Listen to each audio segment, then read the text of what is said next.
Hello, friends. My name is Peter Rosenbaum, and I have been asked to present a podcast on the December 2022 editorial in Developmental Medicine on the issue of context.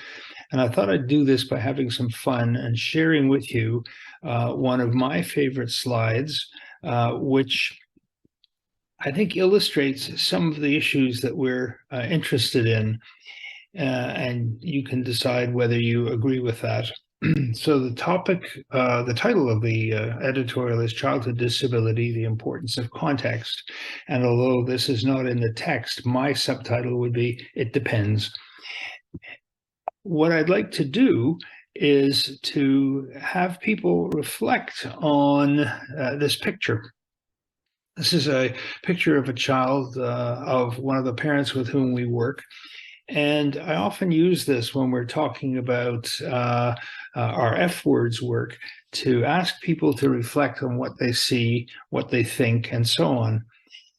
And the point of thinking about this in the context of context is to ask people what we see here.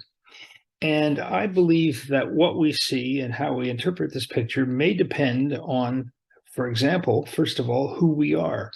If we're a physical therapist, a neurologist, a pediatrician, a parent, a grandparent, a teacher. And that is because if this child is our child, we may be quite delighted that they are heading toward their first day of junior kindergarten. Or if we are a teacher, we might be terrified that this child may be coming into our class. If we're a therapist, we may be either encouraged by all the resources and services this child has received, or perhaps concerned that the seating could be better and its position as captured in this snapshot is not as good as it could be. A pediatrician will recognize impairment and hopefully also, depending on our optimism dimension, excitement about the child's opportunities. If we're a neurologist, we may be wondering about what the underlying causes of the cerebral palsy have been, and so on. So how we view this child will clearly depend upon who we are, and that is an aspect of context for this child and for us. A question that I think is worth considering is whether anything here needs to be fixed. And when I say think ICF, I am referring to the fact that the child clearly has impairments in body structure and function. The child appears to have some challenges with activity or doing things or functioning. The child may or may not be able to participate. One assumes he will because he's off to junior kindergarten. But what, if anything, comes to mind with respect to the therapeutic interventions that we are, as professionals, so used to thinking about?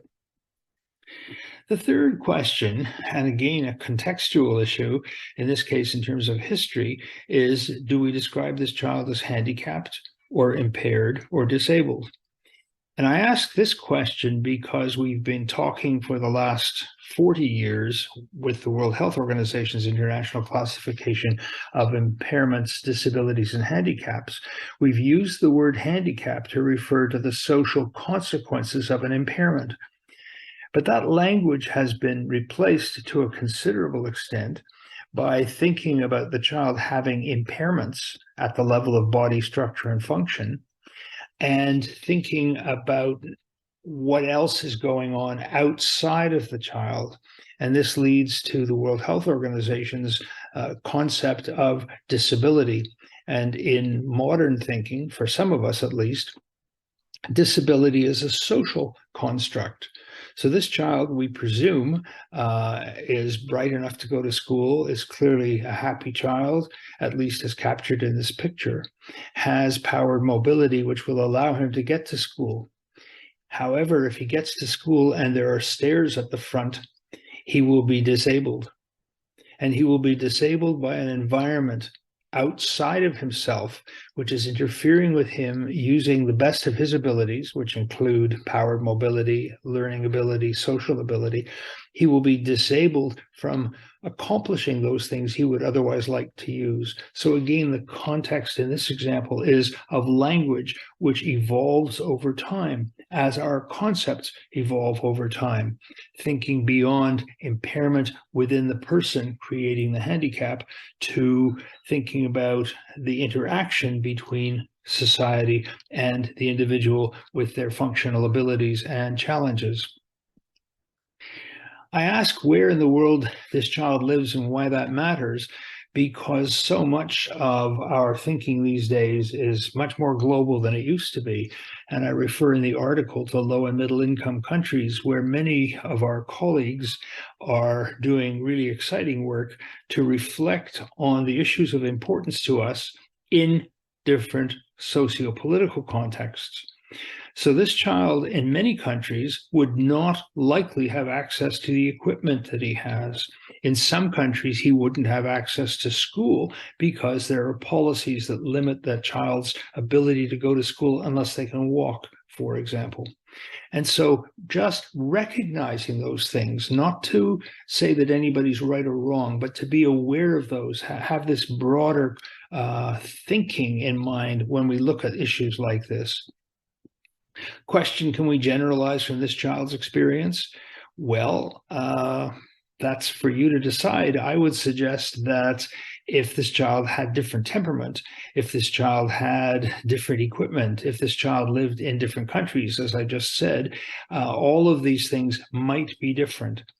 What we can say, I believe, is that it seems to be possible for children with impairments under the right circumstances under the right context actually, to have access to school and learning and friends and socialization. But it is again important not to say, well, this should be possible for everybody, because clearly that is overstating the case. And finally, I made a note at the bottom of the slide about the notion of our positionality in our world.